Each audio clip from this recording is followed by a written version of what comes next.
Pink Floyd's Dark Side of the Moon comes in at #1 in the 1970s. Here we are. Best album of the decade. Best album in 1973. #2 album of all time. So just missing that #1 spot. Jesus. Rolling Stone calls it number 55 of all time. Just 3 behind Station to Station. We previously covered Pink Floyd in 3 other episodes. Twice in season 1, we did Saucer Full of Secrets on episode 10 and Piper at the Gates of Dawn in episode 24. And we also covered Metal in season 2, episode 11. This represents Pink Floyd's 8th studio album, which was recorded from started recording in May of 1972, recording finished in January of 73, and the album was released on March 1st, 1973. Includes 2 singles, Money, as well as Us and Them. And this is a concept album, Josh's favorite. We got a concept album developed by Roger Waters. This is mostly his idea. He is the bassist of the band. And he wanted to develop an album to take out on tour, which they did. And they actually performed this album in its entirety almost a year before it was, actually more than a year before it was released, on February 17th, 1972. That's very Pete Townsend-y.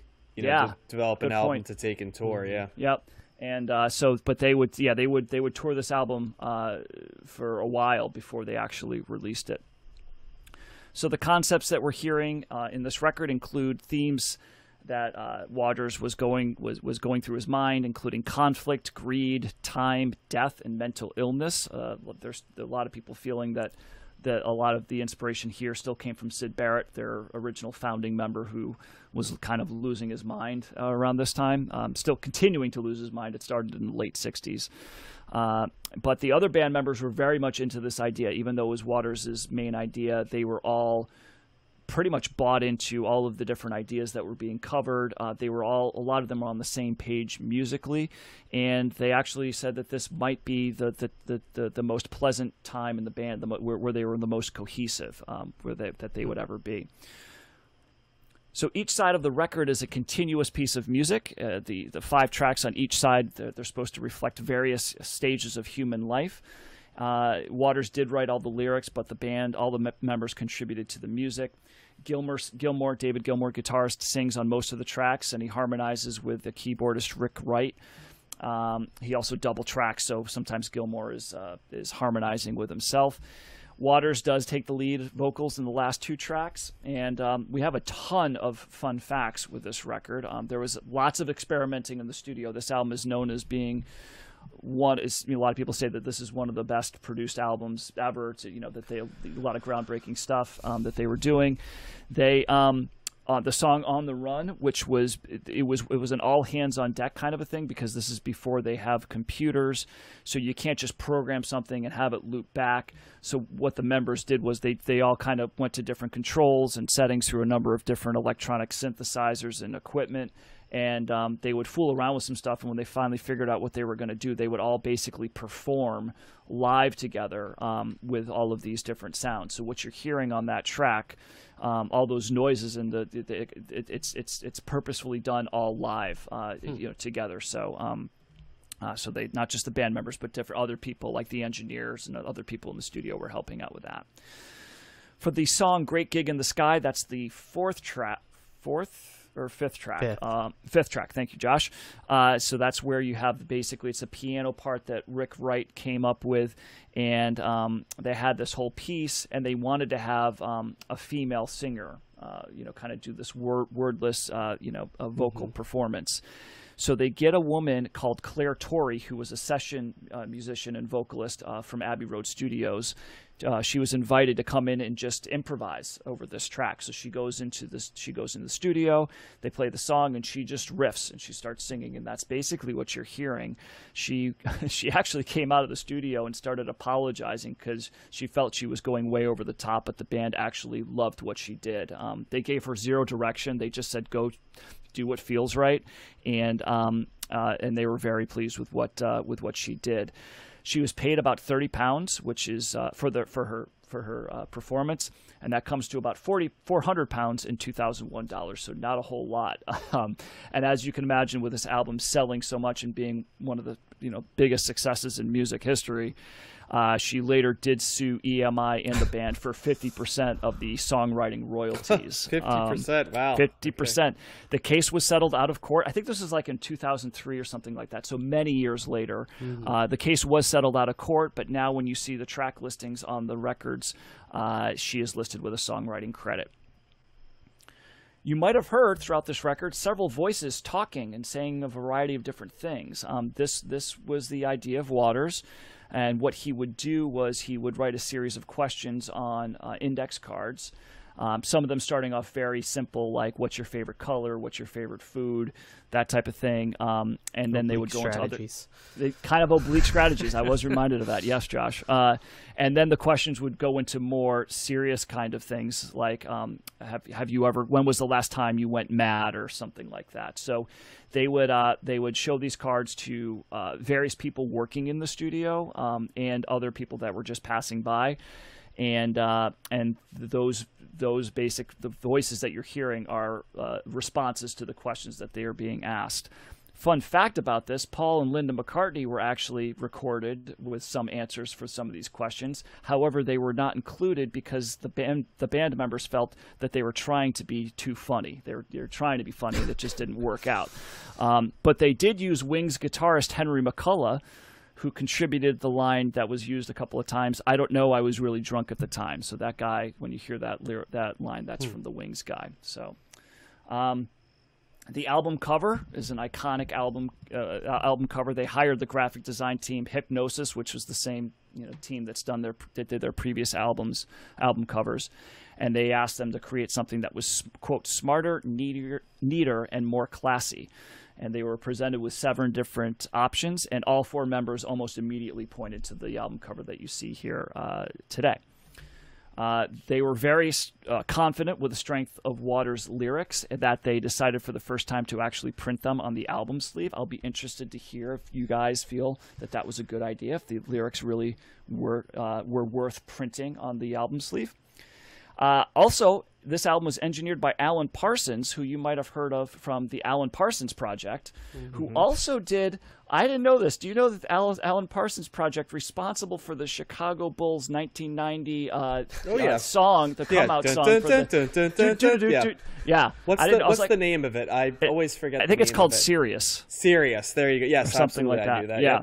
So he was the engineer, and it's kind of interesting. Waters and Gilmour kind of downplayed his contribution to the record in later years, although Nick Mason, the drummer, refuted that, saying no, he did a lot. But he actually probably did contribute a lot. He had a lot of ideas here, and he kind of felt that he's frustrated that they never that the band made untold millions, and a lot of the people that were involved in the creation of the record didn't really get their recognition. So the band wanted to call it Dark Side of the Moon, but they had to change it initially to Eclipse because they realized another band called Medicine Head used the same title, Dark Side of the Moon, for their 1972 album, but Pink Floyd decided they could change it back after that album by Medicine Head was a commercial failure. John, this album there was a press reception for this album held on February 27th, just a little bit before it was actually released, and it was done at the London Planetarium. Well, that's a little bit on the nose, isn't it? Right? Yeah, there? It is. Yeah. Yes, it is. So sales of this album were massive, to say the least. It actually only held the #1 spot in the United States for 1 week. It did remain on the Billboard chart for initially for 736 non-consecutive weeks. But in total, as of July 2021, it's occupied that list for 958 weeks, which if that was continuous, it would be 18 and a half years, roughly. Wow. It's estimated that 1 in 14 people in the U.S. under the age of 50 have owned a copy. Yeah, I remember hearing that. Yep. Jeez. In the UK, it's the 7th best-selling album of all time, and it's their highest album to never have actually hit #1.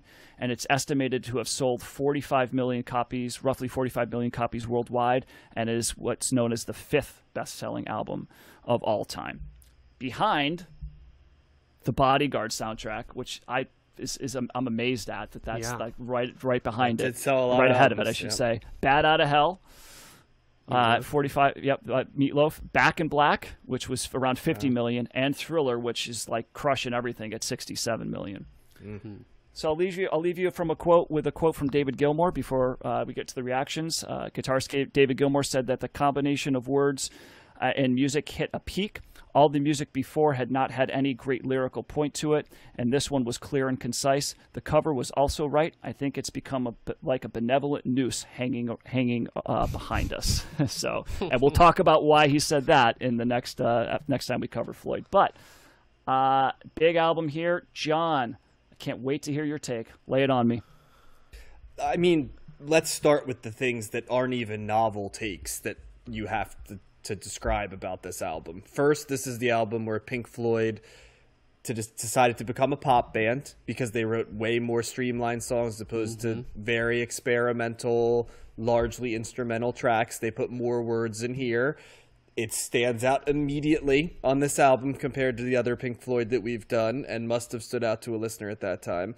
Matt mentioned it, but this may be the most clear description of what a very produced album sounds like, and I think part of the reason that this album is so popular is because many of the production tricks and sounds on this album became things that were revisited over and over and over again. But it's a very polished album, production wise, crystal clear in its own way. There's a ton of space on this album. This becomes the Pink Floyd sound that I think is what you think of with Pink Floyd, where there's just a ton of space to which to project whatever it is you'd like to project onto the Pink Floyd album, where everything's, I think the song, it's not on this album, but the thing that I Wish You Were Here is the ultimate Pink Floyd space song, right? But this one, Wish You Were Here? You mean Comfortably Numb? Comfortably Numb, yeah. Sorry. Yeah. So we're going to get to why I don't like this album, too, in a little bit. So but some of it is that I have a love-hate relationship with that space, right, in terms of different stuff there. The lyrics are, he said it was forthright. I would agree. I don't really consider them to be overly profound, but they're there as think pieces. And that's why it's funny to hear that story that you talked about, people recording answers to questions almost as think pieces, while the lyrics are also think pieces, while you're sitting and either staring at the sky, which I think is part of why Dark Side of the Moon was picked, right? Even the art, or taking copious amounts of drugs, or socially appropriate amounts of drugs, right? And this is where Pink Floyd becomes Pink Floyd, for better or worse. It's hard to even rate this album because it's Dark Side of the Moon. Everybody has played this album or had this played for you, I feel like, if you know music. The joke was always that this was... my joke for Rumors by Fleetwood Mac is that if you were born in the 70s, they issued to this at your birth from like 1976, 78. This is the album. It's like the second anybody tells someone that they're getting serious about music, they're like, dude, you need to listen to like Dark Side.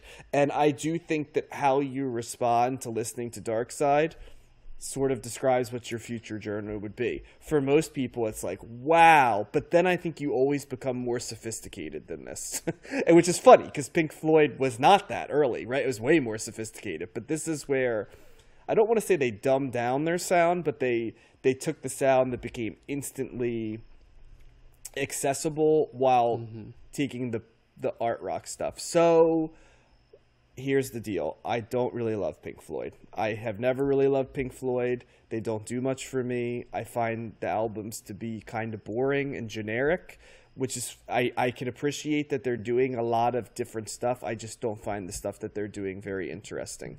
I know that sounds blasphemous for people for Dark Side of the Moon. I actually think that if you're going to listen to this sound, there's other Pink Floyd albums that we're going to be covering in the very near future that are more interesting versions of this sound. But I also respect the fact that this is almost like rock puberty for people. You hear this and it graduates you into either stranger, artier stuff or other classic rock. I feel that's what this album's lasting legacy is. It's like a gateway drug. The gateway drug for yes, for classic rock or art rock or difficult rock or rock that's not standard. It's not so hard that you can't get in there, but it's not so basic that you don't represent that it's a that you don't take a step up. So therein lies my tribute to Pink Floyd. Congratulations for writing the ultimate coming of age music album, because that's what this will be. So I don't love it, but I also appreciate it and respect it, and certainly know how influential and hugely popular it is. So I'm going to kind of punt to the other two guys, because there you go. That's been my view on this album since 12 years old when I first heard it. All right, well, I'm going to be quite a bit harsher on this album. I am confounded by this album. I don't understand why it's so popular, because frankly I don't think it's very good, and I appreciate the fact that we listened to their other albums leading up to this, because this is completely uninteresting compared to their previous albums. While I didn't like the previous albums, I at least respected the fact that they were trying to do something different. This seems like they're almost like selling out and like trying to cater to more people. I don't understand why this album is so popular. It seems boring. It doesn't seem like it would be fun on drugs. It doesn't seem like it's offering anything like psychedelic or spacier. And I think we've listened to dozens of albums that are more interesting than this album is on any number of levels. There are some good songs. I think Money's my favorite song, because I like kind of when they use different random sounds to create a song like they do at the beginning of that. I'm always a fan of that. And I think it's got strong guitars on that. And they also have strong guitars on Time. That's the other one that kind of stands out for me. But other than that, they put a woman vocalist on that one song. I mean, they can't even take credit for that song because it's like a completely different band. I agree with John. I think this is their most accessible album, but I don't like, do people, and we've alluded to this before, like, do Pink Floyd fans even like this album? Because it sounds so different compared to their previous stuff. Like, this is such kind of almost a cheapening or such a stark transition to what they were. And I know we've said before that Syd Barrett was kind of an influence on that earlier incarnation of the band, and I guess maybe this is them growing out of his influence. But so on some level, I guess I could understand it that way. But I don't also, Matt, you described kind of all of the production tricks and things that they do on this album. I don't really hear any of that, or it doesn't seem like that complicated to me, especially compared to, all of the krautrock that we've listened to, and some of the other, and even stuff with like that Brian Wilson was doing and things like that. I didn't really pay attention to the lyrics, to be fair, so I can't really comment on if they're complicated. I didn't really hear it as a concept album at all. All the things that you mentioned, yeah, they're certainly concepts, but I don't think that like really comes into play in this album. I think all the other, the Who concept album and or both of the Who concept albums were more interesting than this was, if it was a concept album. I did like the On the Run as the electronic, and I appreciate the fact that you said that it was done live. That is interesting. It would be easy nowadays just to kind of create a looping sound. Mm-hmm. It does remind me of Electronic Running when they're in that song. But yeah, I never heard this album or was introduced to this album as a teenager, so it was never a gateway album to me to other things. John always brings up the Pink Floyd planetarium stuff. I don't even think this would be enjoyable in a planetarium. I'd rather listen to like dozens of other albums in a planetarium than this one. I just like, this is really like mind-boggling. The more I listen to this album, I just like don't understand. I feel like an alien or something. Like, what's the big deal? with this album. So it's overhyped. I think it's just overhyped and overrated ultimately. It may be more accessible Pink Floyd, but I don't know if it's better Pink Floyd. And maybe there'll be albums down the road that are better Pink Floyd, but I just don't. With the exception of, I do like the album cover. I kind of like that stark, simple design. I think that's kind of had a lasting pop cultural imprint. As well as, you didn't mention any of the kind of legacy stuff with Wizard of Oz and playing this album backwards and stuff like that. I think that has kind of stood the test of time, at least in film lore. But yeah, I just don't. Convince me that it's amazing, Matt. Josh, that was I think that was your worst take I've ever heard. What are you talking about? What did you listen to the how familiar were you with this before? I was not very familiar with it. Did you ever hear it before? I must have at some point when it was, because it's on the list of best albums or whatever. No. Okay. So first of all, I'm not going to sit here and say that this is the second best album of all time, that's what I think. However, this is a phenomenal album, and I love it. I've always loved it. I don't know what you're looking for. You're like, it's. You didn't like the Pink Floyd before because it was all out there and weird, and now they do something that's more accessible, and you're like, that's not as good as the other stuff. It's like I'm not sure what you're going for there. Yeah. But I can understand if you feel that it's too spacey or it's too much space. John said it, there is a lot of space on this. So this album does, pardon the pun, but breathe, right? So that allows you to kind of be there with it, particularly with a song like Us and Them. I think that's like the ultimate version of that. It's just this very slow track. The drums are very slow. It's got this talk about, atmospheric and ethereal, and this is like a definition of that. I feel like some of their other songs on their previous albums were more spacey, if that's what you were looking for. Maybe my definition of spacey is different than well. I don't know. Maybe Saucerful is the Sid Barrett stuff is totally different than this. I always that wasn't spacey. I always thought the concept of this album was space. It always felt like to me, because it's just wide open. Yeah, that like heartbeat sound. That's the production. You'd recognize the tricks, Josh, like, because the heartbeat trick comes to mind, the double tracking. Maybe I've just heard all these tricks before much to not appreciate it.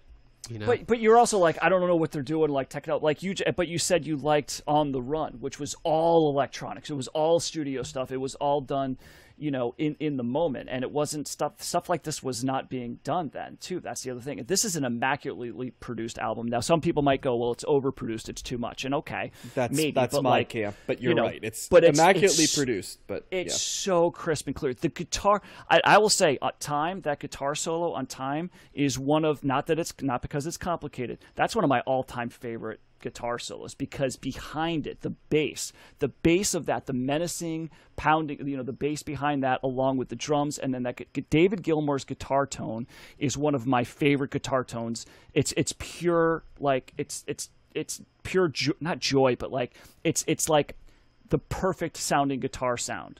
As far as I'm concerned, David Gilmour's guitar playing is tremendous here, and you've got just interesting time signatures. You do mention Money. It's like done in 7/8 time, and then they cut when they do the guitar solo. They cut back to 4/4, and then they bring it back to 7/8. That's just such a cool bluesy, bass riff that he's doing there. And it kind of, they bring in the saxophone solo, which, if you don't like the sax, I get you probably don't like that, but I think it's a really interesting, complement to what's happening there. And it's melodic. It's very beautiful. Like the piano parts that Rick Wright is doing is just so. The Great Gig in the Sky, those, like the transitions, the chords, so well done, and Us and Them as well. Just a very pretty, walking, melodic kind of song. And I love the way that it ends. Eclipse is just a really cool ending to it. So this bombastic ending that's kind of just like, it's a little repetitive, but it's also very short. And it's just this, this emphasis on the overall album. So, I mean, I get the knock on Pink Floyd. I get why, it's if you don't like the spaciness of the record, Gilmour's echoey, vocals are permeated throughout this, but just because it's something that, yes, is maybe, probably a lot of people are liking to do drugs behind this, doesn't take away from what's, musically what's happening in here. I don't know think it's my favorite Pink Floyd album. I think we're still gonna probably get there, but I think John's right too. I think this is, you say it's kind of like a gateway, kind of album, and I would probably agree with that. I do think lots of Pink Floyd fans. You're asking, do Pink Floyd fans like this album? Yes, they do. They like it a whole hell of a lot. So do a lot of other people that aren't Pink Floyd fans. I mean, this album, there's a reason why it sold 45 plus million copies. You know what I mean? So I don't know what to tell you, man. What are you missing? I just listen to it. If you're not getting this, then I don't know what to say. I don't know how you convince somebody to like an album that they so decidedly do not. If you're feeling like it's overrated, it's at number 2 of all time. I get it. When you're looking at, and we just talked about this before coming on air, if you look at the top 10 albums on best ever albums of all time, it's the Beatles, Radiohead, and Pink Floyd, right? That's it.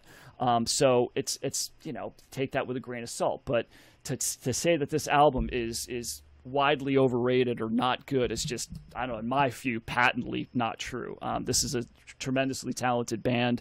They are also really unique. There's not a whole lot of bands that sounded like this then. There's not a whole lot of bands that sound like this now or in between. They have a very unique sound. When you hear a Gilmour guitar lick, or you hear the vocals, it's decidedly Pink Floyd. And so for better or worse, I guess, I love it. I think it sounds great. But I guess it's not for everybody, so go ahead, Josh. I was just gonna say, it may be one of those albums that I'll never understand, and I think knowing the hype around it has probably damaged my ability to form an opinion on it, to somewhat. But I mean, even like I think that listening to the Genesis albums, I feel like those are kind of more complex than what's going on here musically. Oh, I would agree with that for sure. I mean, I'm not arguing the complexity here. I'm just saying, why aren't those albums appreciated more than this? Oh, because they're way more niche. There's no way a Genesis album selling anywhere near 45 million copies. This is capturing like the best of both worlds, right? You're getting the massive popularity, like the pop culture popularity of the easy listening nature of this record, along with the artistic credibility of the critics and the people. And this is considered prog rock, which I always kind of took like, this is not what I don't know what I would call this. It's more not prog rock, but this is more of a critically acclaimed album as well. And Pink Floyd is a very revered band, so you're getting the both of that. Genesis is not getting anywhere close to what Pink Floyd did, popularity wise. Can I attempt to jump in, because this has happened before, and I sort of referenced Simon and Garfunkel, Bridge Over Troubled Water, where this happened, but this is going to be the first album where my personal feelings and taste for the album is not going to be reflected in how I rank the album, because I will give this album a pretty high score in terms of ranking it artistically, because everything Matt said is true. The guitar tone of David Gilmour is a definitive guitar tone, which is clean and hits the ears for those that love Pink Floyd in a way that stands out. It's for those that love Pink Floyd, it is the ideal guitar tone. The production is somehow both accessible and moving the genre forward.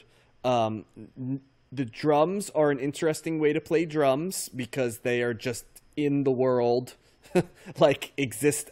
I can't really describe the drums on Pink Floyd. They're there. You recognize them, but they're not played in any sort of way. They blend in, right? It's not flashy at all. It's not. No, it's not designed to be either. It's not to keep the time or be flashy. So, but I also agree with almost everything Josh said as well. And so I kind of bridge the gap where, like, I immediately can recognize the importance of this album and what it represented in terms of moving the genre forward. So in no way do I think this album is overrated or stuff, but also personal preference, just the Pink Floyd sound. What's been really fascinating is how much more I like experimental Pink Floyd than I like this Pink Floyd. That caught me for a loop a little bit, because I would not have thought that. But it just I appreciate it, and everything Matt said is absolutely correct, including the bass lines. It just is. It's the Pink Floyd is the weirdest disconnect between me appreciating what it is and not in any way judging you if you like it, but just a group. Everything I really viscerally connect with in music is sort of an opposite reaction to what Pink Floyd is, I think, is how I've always described it. And so because of that, when I listened to this, it was like a reverse gateway drug for me. It's like, I want to listen to stuff that doesn't sound like this. And a lot of, no, I mean, and I don't mean to be mean, because it wasn't like I hated it. It's just like, there's got to be something that sounds different than this. And a lot of my music that I sought out went in a different direction from what this sounds like. So I think that's kind of where it comes from. So, well, and go ahead, Josh. I was going to say, I think maybe like you guys were saying, of how this is kind of like the amalgamation of like different things to make it the most accessible, and maybe that's kind of where I have the problem, or where it's not working for me. It's because we've heard all of these. It's like if we pulled Pink Floyd apart into like different types of music, it's like the other stuff is more interesting to hear than when it's combined together, if that makes sense. Pink Floyd's like the most accessible art rock ever, is what I think. That's their gift. It's they're the most accessible art rock band who's ever existed. And it's hard to be an accessible art rock band. And I think we've listened to stuff that just might seem more interesting, Josh, because we've listened to a lot of art rock that's from challenging to borderline unlistenable to great to everything. And so when you get to this, it doesn't. But like, there is a real amazing trait when you say make an accessible art rock album. It's like, oh shit, well, how do I do that? And this is it. And so it's complicated enough for you to feel like you're listening to something that is revolutionary, right, if you're a type of person, but also accessible enough that you're like, oh, this is homework, I don't want to do this. I think I think that's kind of what it is, guys. I think it's like almost like entry level art rock to me.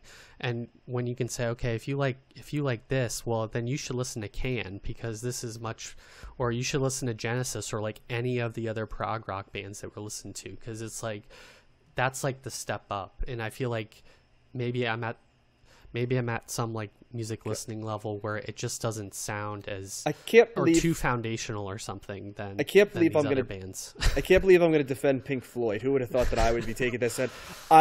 Pink Floyd could probably make an album similar to Can. I don't think Can can make a Pink Floyd album, and that's why Pink Floyd's Pink Floyd and Can's Can. Does that make sense? I mean, does like the Brian Eno album, that is like way more interesting and also somehow accessible, in my opinion, and would be something much more deserving of attention and worthwhile, hype than this has achieved. I would agree with the interesting for me personally. I don't know if I agree with the accessible, because an album sells, Because what they're doing here, though, there's still these moments that are just that are, I don't know, I don't want to say more interesting, but it's more varied, I would think, because, well, I don't even know if that's the right term either. I mean, they're using more traditional, instruments, I guess you could say, right? So when you got like Money or Time or, Eclipse, I mean, you got guitar solos, you've got bass lines, you've got drums, you've got more traditional sounding stuff, which is going to be something that, generally speaking, people are going to, gravitate more towards. Right. It's more radio friendly. You know what I mean? There's vocals here. Brian Eno didn't have, like, most of his songs were like just instrumentals. That's true. So, and I think too, I mean, Pink Floyd were aware that they were not as gifted songwriters as, Syd Barrett was. So when he left, one of the things that they were saying is like, we're not gonna be great songwriters necessarily, but we're gonna be great musicians, and we're gonna let the tone and the sonic nature of and the production really be our bread and butter, and they embrace that, and that's what you're getting here. So I think that's something that they were consciously trying to do, and they were successful with that, because and like I said, I can differentiate personal preference and quality of art, right? And that's why Pink Floyd, this album will end up in the top 25% of the albums of the 70s for me in terms of my rating, even though I don't love it. And I mean, I think that is that one. Am I weird in that it can be both for me. Like, I can absolutely appreciate something that I don't personally have an No, aesthetic. I don't think it's weird. I mean, I think when I do my list, it's going to be my own personal preference. Right. Same. But I hear what you're saying, you know, for sure, because you can recognize this album. Like, I could maybe recognize that Sgt. Pepper is the Beatles' best album or most important album, but is it my favorite? No, far from it. You know, there's probably 4 or 5 other ones I like better than it, but yeah, that's just the way that is. And I would also say too, Josh, I mean, you have to keep in mind this is early '73. This sounds so good. Like, even today, you don't even need to remaster this. You know what I mean? But the production, just the way that it sounds, you know, it doesn't sound for 70s. It's its own thing. It's a unique record. And I think that that's part of why it stands out as well, is because, you know, people had to get this because there wasn't, like John said, you don't really get this many other places. So I guess, yeah, that's an aspect of the albums, any of the albums, that I don't really pay attention to too often. So. Well, I typically don't either, but I think that you have to bring into the conversation, particularly when you're talking about a massive album like this. You know, it's just, you know, there's a whole number of reasons why it was so popular, and it's just like everything kind of coming together. So I can always tell clean production, whether it be that Boston album or Rundgren or this. There's just albums that sound cleaner than others. Those are the 3 that jump out immediately with like very clean production. Dark Side, Boston, and that's Something Anything album by Rundgren. They're the cleanest albums I think we've listened to in the 70s. Yeah, and I would say too, Josh, I fall in that camp too. Like sometimes it's like, well, this album's rated so high, it's not jiving with me, so I'm gonna like what's going on with Marvin Gaye. I felt that way. I've been there before, but I don't know. I just think you're wrong on this. I don't see what's so hard to like about it. It's melodic. It's got, you know, a lot of beautiful parts to it. I can't emphasize enough how much Rick Wright's piano playing and David Gilmour's guitar playing are just so important to the sound of this band. It's so good, and 2 of the big reasons why I love them so much. So a big thumbs up for me. For it's freaking Dark Side of the Moon. You know, it's like I don't know what else to say, but I can tell you this, Josh. If you do like the money sounds, it's interesting. That's one of your favorite. You like cash registers and coins clinking. If you like that, you can hear more of that in Milli Vanilli and Marky Mark and the Funky Bunch songs, because they put those sounds into their songs. Money for Milli Vanilli and I Need Money by Marky Mark and the Funky Bunch. Wow. And also, if you wanted to maybe hear this album done in different ways, there's been many other genres that people have used to convey this album, do covers of the record, including there's a string quartet version, an a cappella version, which sounds like Pentatonix was doing Dark Side of the Moon. I did listen to that. I don't really recommend it. There's a dub album, Dub Side of the Moon and Dubber Side of the Moon, which is kind of like, I thought it was going to be like dubstep, but dub is more like a reggae-based, kind of electronic reggae-based sound. So you got that. And then there's also a bluegrass version called Dark Side of the Moonshine. So you can listen to that, Josh. And then I forgot about this. Flaming Lips did a whole cover of this record several years ago with a band called Star Death and the White Dwarfs. And I actually saw them play it in its entirety at Bonnaroo. That was one of their touring things that they did. So that's a more, you might like that actually, Josh. That you want to say a more interesting record. They're doing, it doesn't, at some parts it sounds like the Pink Floyd version, and other parts it doesn't sound like it at all. And it's also in the recording registry. The Library of Congress put it in the National Recording Registry. And you can watch the was it Dark Side of the Rainbow, The Wizard of Oz syncing up? That's on YouTube now. So you don't even need to do the album and the movie at the same time. You always had to start the disc at the third lion roar. Now you just watch it on YouTube. So it's it's got a couple parts that are cool, but for the most part it's like, there's no way they did this. It's just like urban legend really that spiraled out of control. There are cool parts, don't get me wrong. There's parts where you're like, whoa, that's really, but it's like, but then Nick Mason I think at one point said, you could probably do that with so many other albums and so many other movies, you know, that just happen to fall in line at certain parts. So, but yeah. I mean, we cover their next 3 albums also, so maybe I'll like one of those better. I don't know. Yeah, and John's right. This is where Pink Floyd becomes the Pink Floyd that, you know, blew up, and I mean, this changed the trajectory of all their lives and everything like that. So so the next 3 are gonna fall more in line with us. And I'm gonna give each an honest listen and go with no preconceptions, but my take on this one is the same as it's always been. An essential listen, a must listen if you're listening to this podcast, and an album I've never liked. and I don't think I ever will like. And I mean, it can be both, you know, and that's the fair thing. You know what I mean? And do you have what's the song? Is there any song on here that you like nominally? I don't despise this album. I just don't like it. There's a difference, you know. It's not to me, Time. Like if I was to point a song to anybody, it would easily be Time. Yeah, like that probably. Is, you know, do you think Brain Damage is the most well-known song on this album? No, Money was a single. Oh, okay. Yeah, Money was a top 20 single. So yeah, Money and Time are the two that immediately pop off for me. Those are the ones that jumped out to me too, I guess. Yeah. So, but yeah, no, you can absolutely have a different opinion than me on this, and you're probably right. But for me personally, it just doesn't hit. But that doesn't mean all Pink Floyd won't. And like I said, up until this point, two of them I really liked. Metal had its moments, just, you know, and I know enough variations of what's going to go that there might be stuff that hits. But for me right now. Well, I can say this little tip in my hand here. The next two albums, much longer songs on those records than what you have here, Josh. So if you wanted something a little, you know, less straightforward, we'll get that. So yeah, okay. Well, do you want me to tell me I'm wrong in the comments in the YouTube when John puts this up in the segment? They will. Yeah.